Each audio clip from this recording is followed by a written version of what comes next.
안녕하세요, 아로니안입니다. 블랙팬서 2 와칸다 포에버는 페이즈 4의 마지막 영화이자 올해 마지막 MCU 영화로 블랙팬서의 후속작입니다. 전편의 감독 라이언 쿠글러와 대다수의 배우들이 돌아왔는데요. 안타깝게도 너무 일찍 팬들과 작별한 체드윅 보스만의 블랙팬서는 아마도 배우와 마찬가지로 암으로 죽은 것으로 처리될 예정입니다. SDCC 2022에서 공개된 첫 번째 예고편에서는 와칸다와 아틀란티스의 갈등을 보여주어서 관객들의 호기심을 샀습니다. 과연 왜 아틀란티스가 나왔는지, 와칸다와는 왜 싸우는 것인지 그 이유와 첫 번째 예고편을 정리해 보겠습니다. 마블 코믹스에도 아틀란티스가 있으나 신화적인 DC의 아틀란티스보다 조금 더 SF적입니다. 우선 피부색부터 파란색이라서 다르고 정말 수중에서 진화한 것처럼 이질적으로 생겼는데 이는 그들의 기원이 신화와 다르기 때문입니다. 우선 셀레스티얼의 세컨드 호스트 당시에 데비안츠 종족이 셀레스티얼에게 저항을 하다가 공격을 당하면서 레무리아 대륙이 침몰했는데 이때의 여파로 아틀란티스도 같이 침몰했다는 설정입니다. 오늘날의 아틀란티스를 지배하는 것은 호모 머마누스라는 사실은 외계 종족입니다. 이 종족은 사실 보단이라는 외계의 바다 행성에서 온 수중 지성체 보다니 종족인데 왜인지는 알려지지 않았으나 지구와 보단은 필리핀의 민다나오 해구를 통로로 연결되어 있었고 보다니들은 무슨 이유 때문인지 지구로 넘어왔습니다. 그리고 머지않아 대서양에 침몰한 아틀란티스에 모여 살면서 호모 머마누스로 변했습니다. 호모 머마누스의 정확한 기원은 역사 속에서 사라졌다는 것이 마블의 공식 설정입니다. 다만 문화는 여전히 그리스 로마 신화와 밀접하게 연관이 있어서 마블의 아틀란티스에도 신 넵툰이 중요하게 숭배되며 일부 아틀란티스인들은 자신들의 변화가 넵튠 덕분이라고 믿는다는 설정입니다. 마블은 이를 의식한 것인지 열흘 전 공식 기사에서 세컨드 호스트에 의한 침몰은 언급하면서도 보단에 대한 설정은 제외하고 간단하게 아틀란티스 마법으로 변했다고 조금 다르게 설명을 했습니다. 이 설정이 MCU에 나올 것인지 혹은 또 다른 MCU 설정으로 원작의 아틀란티스가 정리될 것인지는 두고 볼 일입니다.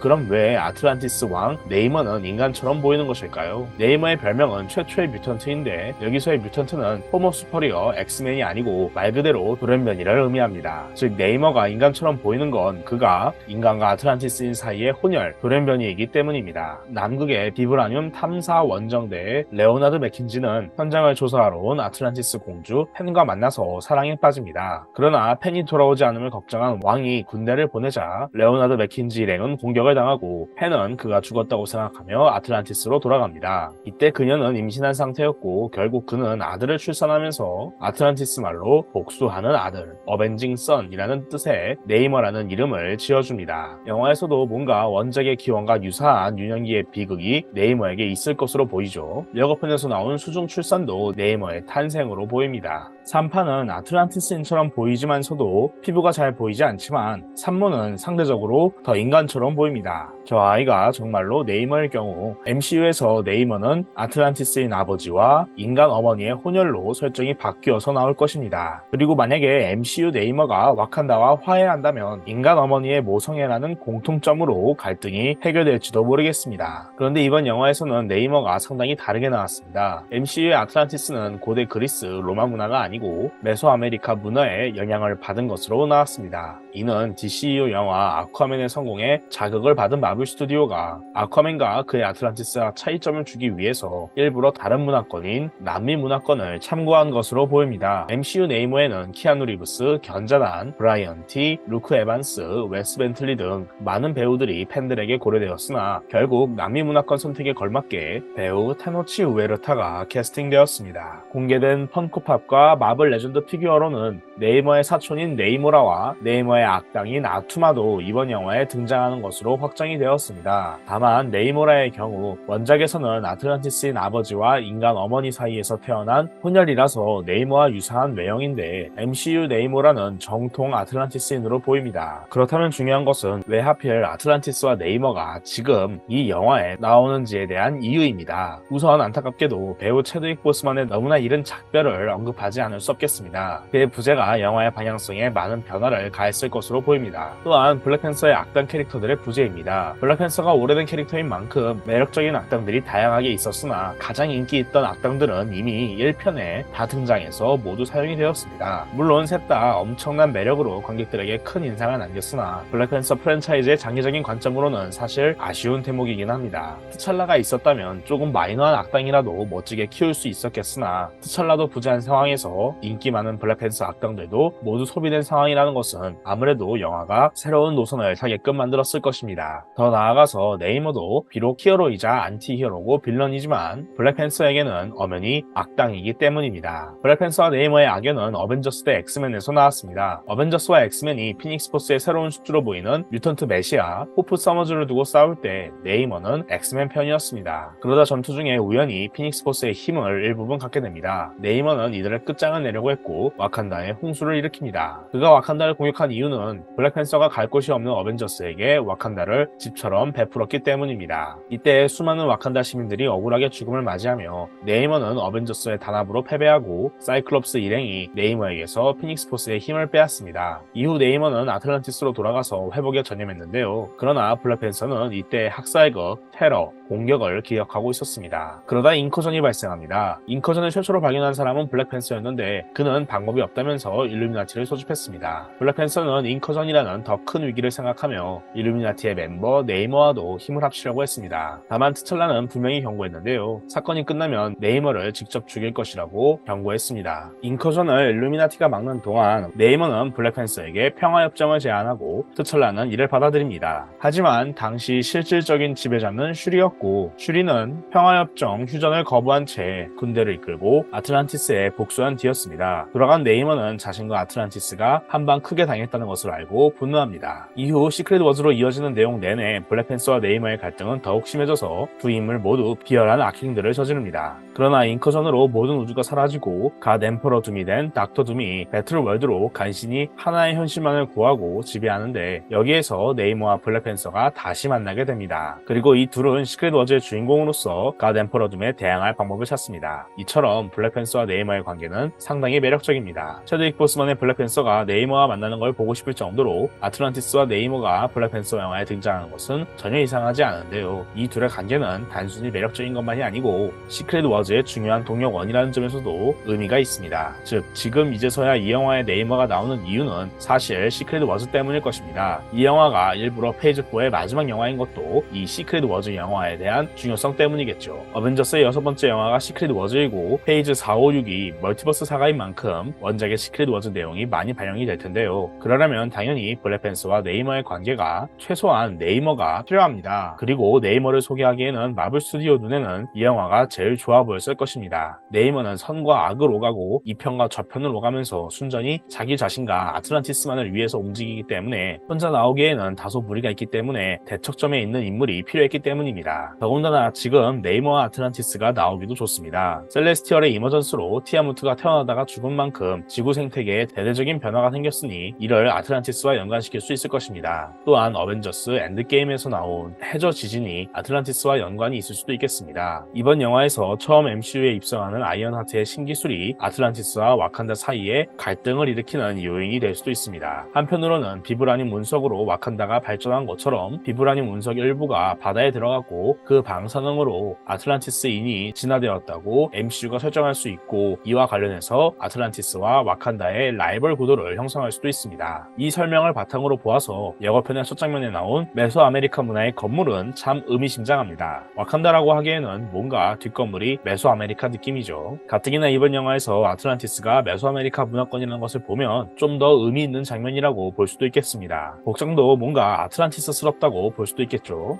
공개된 펑커팝에서는 더 아틀란티스스럽다고 볼 수 있겠는데요. 저 인물이 블랙팬서의 연인 그리고 와칸다의 워독 스파이 나키아라는 점에서 이번에 나키아가 아틀란티스에서 활동하는 스파이로 나올 것으로 보입니다. 혹은 영화 후반부에 와칸다가 아틀란티스에 보낸 외교 사절이나 대사로 볼 수도 있겠습니다. 더 나아가서 나키아가 예고편에서 처음 나온 인물이라는 점에서는 이번 영화의 중요한 인물이라고 볼 수 있고 그녀가 차기 블랙팬서일 수도 있겠습니다. 특히 라몬다의 경우 하트허브마저 없어진 와칸다에서 왕의 자리를 대신 맡으며 카리스마 넘치면서도 모성에 넘치는 연기를 보여주어서 탄성을 자아냈습니다. 예고편에서 슈리는 아이언하트와 협업하는 장면이 나왔는데 아무래도 아이언하트는 원작에서 미국인이므로 전편에서 트찰라가 미국에 만든 지원센터에서 슈리의 눈에 들어와서 스카우트 되었고 와칸다에 온 것으로 추측해 볼 수 있겠습니다. 그리고 아마 와칸다에서 와칸다 기술로 아이언하트를 만들 것으로 보입니다. 혹은 그녀의 기술이 해저 탐사와 연관이 있을 수도 있겠습니다. 슈리가 아이언하트를 지원한 이유는 아이언하트의 기술이 하트허브를 재생하거나 복제하는 데 필요하기 때문일 수도 있습니다. 와칸다가 갑자기 바다에서 어느 탐사를 벌이는 것도 하트허브를 만들기 위한 재료를 탐사하는 것의 일환일 수 있습니다. 비브라늄을 바다에서 찾는 것일 수도 있습니다. 어쩌면 와칸다가 아틀란티스와 싸우게 된 이유도 하트허브를 다시 만들려는 와칸다의 탐사대가 아틀란티스를 자극했기 때문일 수 있습니다. 전편에서 하트허브를 불태우는 은자라카의 장면과 유사한 장면이 이번 예고편에서도 나왔습니다. 이는 하트허브가 중요한 소재임을 보여주는 시각적인 단서일 수 있습니다. 한편으로는 중앙의 인물이 슈리로 보인다는 점에서 트찰라의 뒤를 이을 슈리의 심리적인 부담감을 보여주는 장면일 수 있습니다. 아요는 전편에서처럼 도라밀라제 소속으로 나올 예정인데요. 원작에서 두 도라밀라제 멤버인 아요와 아네카가 사법체계에 저항하고 미드나이트 엔젤 아머라는 강력한 무기를 훔쳐서 와칸다의 법이 보호하지 못하는 약자들을 보호하는 내용이 나왔습니다. 팬들은 이번 영화에서 아요나 아네카가 슈리 대신에 새로운 블랙팬서가 되거나 원작과 유사하게 어떤 강력한 무기를 사용하면서 약자들을 보호할 수 있다고 추측하고 있습니다. 아무래도 트찰라가 부재한 상황이다 보니 라몬다, 슈리, 그리고 도라밀라제가 중요하게 나올 것으로 보입니다. 원작의 어벤져스 대 엑스맨의 홍수 장면처럼 와칸다가 홍수에 피해를 입는 장면도 나왔습니다. 정말로 네이머가 와칸다를 상대로 전쟁을 일으킬 것으로 보이는데요. 원작에서 슈리가 아틀란티스에 복수할 때 데리고 간 특수부대 하투투 제라제도 이번 영화에 마블 레전드에 나와서 MCU에도 하투투 제라제가 나올 수 있겠습니다. 은마쿠가 이번 영화편에서 아틀란티스와 싸우는 장면은 이 때문에 기대를 더욱 늘려줍니다. 아무래도 은바쿠는 트찰라의 부재에서 와칸다의 보호에 힘을 쓰는 히어로적인 인물로 등장할 것으로 보입니다.